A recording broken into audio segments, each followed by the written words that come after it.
Hey, good noodles! It's time for another installment of the Baby Survivor's Guide. If you're a newish Dead by Daylight survivor, then this is the series for you. I already have several videos under this subject, so please go check them out. You can find them up here in this little linky thing up here. Today, I decided to do something a little bit different. I went through the official Dead by Daylight forums and found some pretty good questions that I figured I could answer for everyone. So let's get to our Baby Survivor Q&A.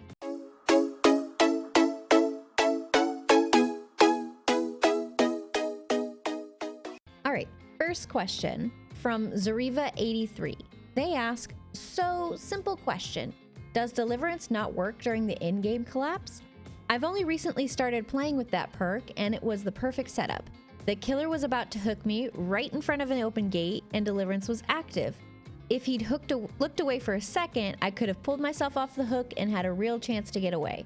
But instead, I was instantly sacrificed. And yes, I was the sole survivor at this point.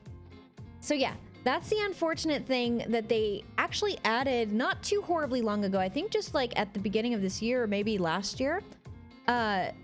Once they started the in-game collapse, they added this to the in-game collapse. Basically, if you are the only survivor in the match, like everyone else has escaped or died, then even if you're on your first hook, you don't get a chance to struggle, or in this case, get a chance to use deliverance. It's very unfortunate. I kind of wish that they didn't add this in. Like, I understand why you would add in the whole thing about how if two survivors are just left and both of them are on struggle and you immediately just kill them because they're both on struggle, that makes sense to me. But not giving the last person a chance to Kobe or use deliverance off of their first hook because they're the only one left alive, I think that kind of sucks a little bit. But yes, unfortunately, that's the way it is. If you're the last survivor in the match because everybody else is dead or escaped, you will be instantly sacrificed even if you're only on your first hook. Next question. Hex Malice Gray asks, I am no noob, but there's a thing that confuses me. A few days ago, I played against a Bubba. While he was hunting me, I jumped through a window. I was already on the other side of it and theoretically far out of reach. He got me while the last frames of the vault animation played out and I already stood on the other side. When I got down, I was basically in the middle of the room. The shot looked absolutely impossible.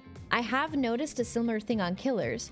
Hag, for example, is great on hitting survivors late from weird angles through their vaulting animation. So this covers a couple of things. This is basically like everybody's like, oh, this is a BS hit. There's no way this killer should have hit me.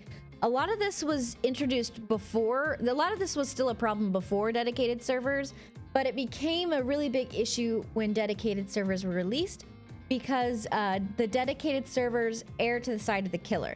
There's always going to be some latency between the killer and the dedicated servers and the survivors and the dedicated servers.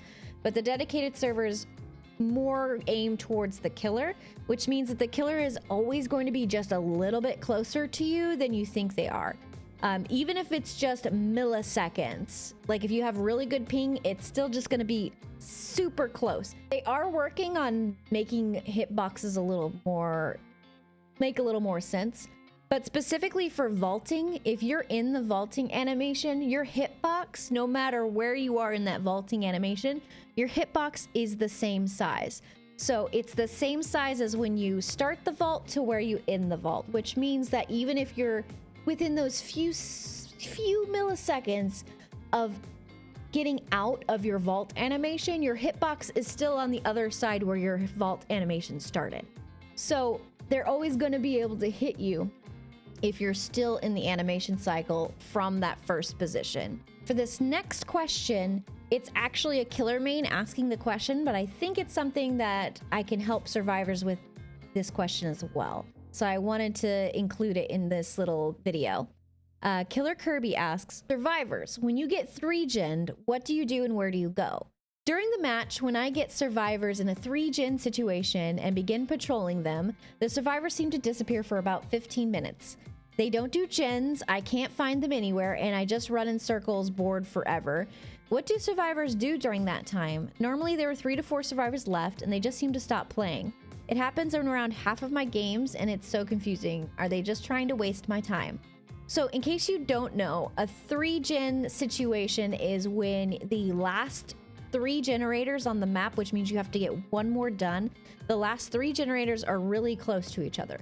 It's a really good strategy for a killer to try and get a 3-gen, especially if they're on a bigger map. This really helps them towards endgame and getting those last few kills. In the first place, you want to avoid trying to get 3-gen by paying attention to which gens you're working on and making sure they're not all super close to each other. But if you do get 3-gen'd in this situation, there's a couple of things you can do. According to this killer, the survivors just disappear. More than likely, they're either looking for a key in a chest so that they can do a hatch play. This is not what I suggest to do because it takes forever. You might not actually find a key and you end up just wasting everyone's time. The best thing you can possibly do if you get 3-gen'd is to split pressure. What this means is that you have to keep coming back to those gens and tapping them and working on them while somebody else on your team distracts the killer for a bit. More than likely, this killer is going to patrol those 3 gens, which means he's not going to chase very far away. But if you can get him to chase you, run as far away from those 3 generators as you possibly can and try to keep his attention. Basically, you just have to keep trying to pull him away, get his attention while some of you work on one of the gens and another couple work on a different gen. You basically have to keep trying to split that pressure until you can get one of the gens done. Trying to hide and look for a key and just kind of faff around until the killer gets bored isn't really the most ideal way to play. Not only is it boring for all of you guys, but it's boring for the killer. It makes the game really stale. The best case scenario is not to 3-gen in the first place, but if you find yourself in this position, the best thing you can do is split pressure and just try to get one of those gens done. So this question, Omniscient asks, how often do you downvote after a match? I feel, I don't want to okay, I'm just going to read the question without any inflection of my voice. I feel I have the liberty to report any grievances I might have during a game, such as no-ed, camping, trolling, and any other in-game actions that affects your real-life mood.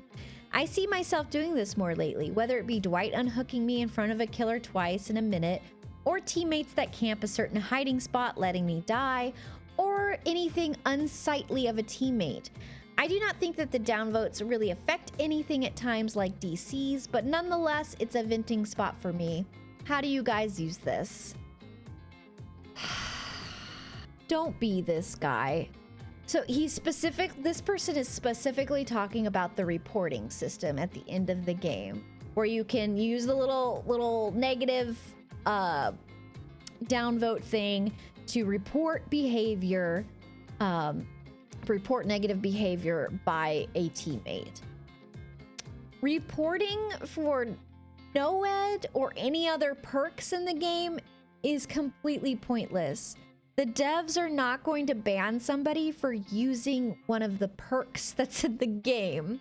Reporting for things like camping and trolling, as long as they're not actually disrupting the game or extending the game longer than it needs to be, is a waste of everybody's time. You're clogging up the report system so that behavior has to go, because behavior has to go through all of those reports and actually find the people who are really abusing the system or people who are really being horrible during a match.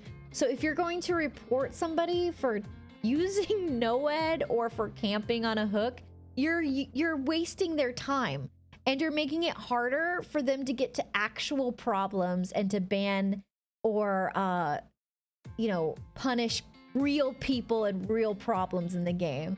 Please don't be this guy. You guys, report for real infractions. So for instance, using no-ed, camping, and tunneling, they've said multiple times, behavior said multiple times, don't report for these things. They're not against the rules. So for instance, Here's a good example. If a killer slugs you to the ground where he doesn't pick you up and waits until you're about to bleed out completely, picks you back up, and then drops you again, basically prolonging the game for you instead of just letting you die, that is reportable because he's prolonging the game. A killer body blocking you so that you can't move and you're stuck in a certain spot until either the rest of the survivors finish the game and get out, or until you DC because you're just waiting for hours being body blocked by a killer, that is reportable. Another survivor body blocking you so you can't move for most of the game, that's reportable. Somebody using racial, homophobic, or otherwise any sort of slurs in the in-game chat is reportable. A user with a slur in their username is reportable. Somebody who's hacking and using exploits in the game is reportable. Please don't report somebody because they used NoEd or because you got farmed. It's a waste of everybody's time. I hope some of these Q&As were really useful for you and helped you with a few questions of your own. If you have any other questions, please let me know in the comments and I'll try to include them in a future video. If you want to check out me playing Dead by Daylight, you can do that at my Twitch. I'm live 4 days a week. It's really fun and I get killed all the time. If you liked this video, please subscribe to my channel. I'll keep making them. In the meantime, we'll see you in the fog. Bye-bye. It's so funny because Trickster sounds like he's like having a really hard time picking somebody up whenever he hooks them.